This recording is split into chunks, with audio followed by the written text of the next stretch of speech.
Welcome to doassignment-ca. Here is the problem. A freight train starts from rest and travels with a constant acceleration of 0.5 feet per second squared.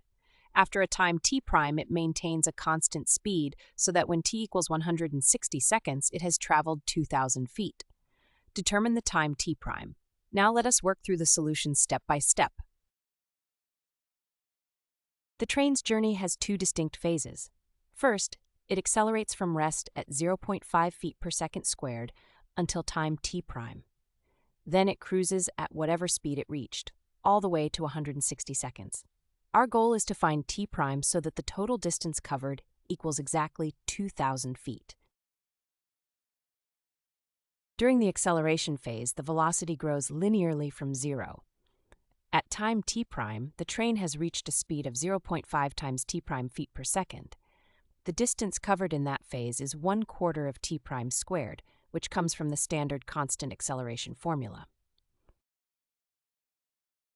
In the second phase, the speed is constant, so the distance is simply speed multiplied by time.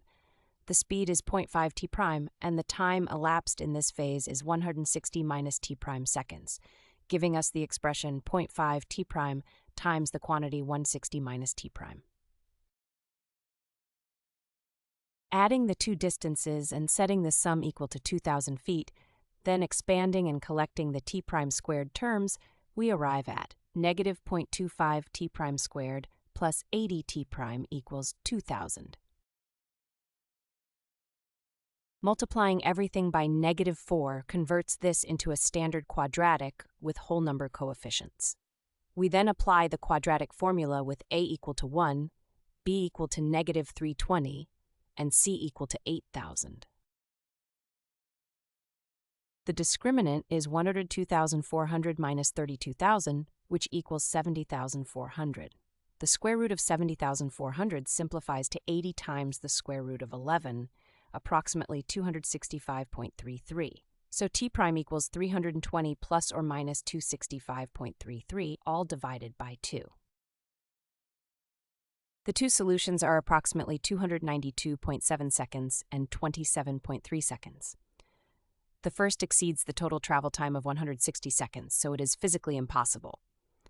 The valid answer is t prime equals 160 minus 40 times the square root of 11, which is approximately 27.3 seconds. As a check, with t prime equal to 27.3 seconds, the constant speed reached is about 13.66 feet per second.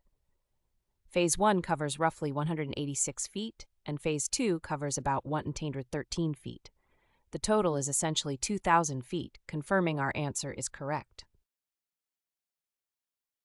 The velocity versus time graph starts at the origin and rises in a straight line with slope 0.5 up to the point at roughly 27.3 seconds and 13.66 feet per second. From there, it runs perfectly horizontal to the 160-second mark. The triangular area under the rising segment plus the rectangular area under the horizontal segment together equal exactly 2,000 feet, confirming the total displacement. Visit doassignment.ca for more study tools, AI learning support, and online tutoring.